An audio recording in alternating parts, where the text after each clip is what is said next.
You would hope that the strap holds up there. It looks like it's going to.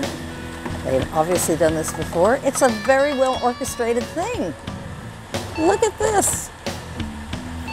It fits together like Lincoln logs.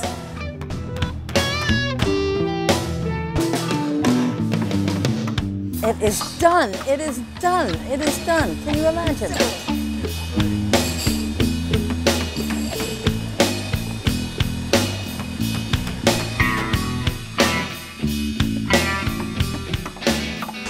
This is a well-orchestrated thing.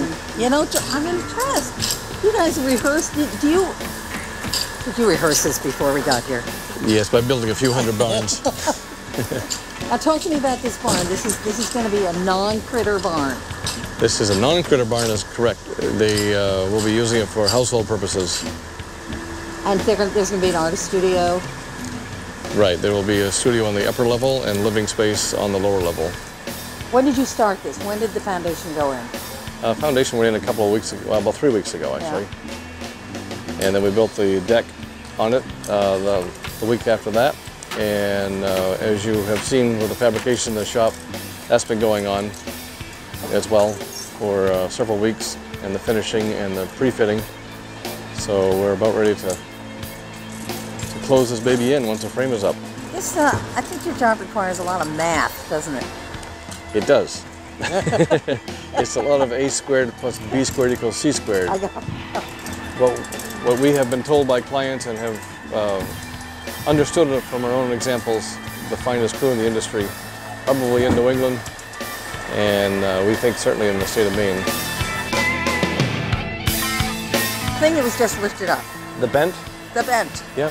How much does that weigh? That bent weighs, I'd say just shy of 3,000 pounds. Wow. These barns are going to go for, I mean, these buildings are going to go forever that you build. Yeah, as long as they're kept dry from the top down and the bottom up. When do you start closing? We'll take the rest of this week with framing raising. We'll have the frame raised by the end of this week. And next week we'll be enclosing the building.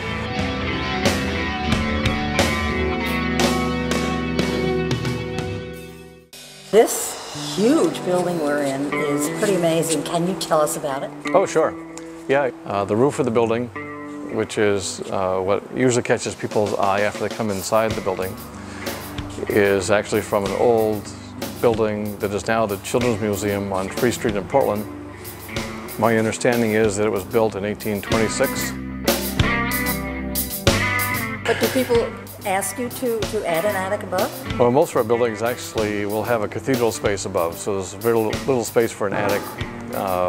There are certain buildings that we have built where there is an attic above.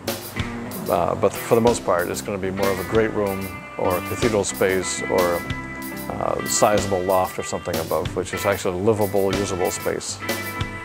You like, I never say this word right, John. I'm going to go for it though. Cupolas. Cupolas.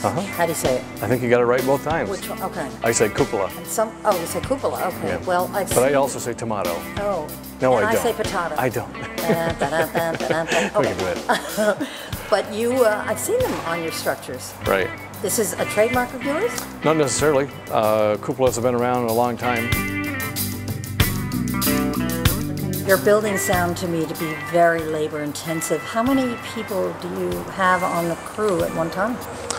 Again, it depends what the project is. We have about a dozen in our employ, from architect through office staff, through project management, through carpenters, craftsmen, timber framers, and the like.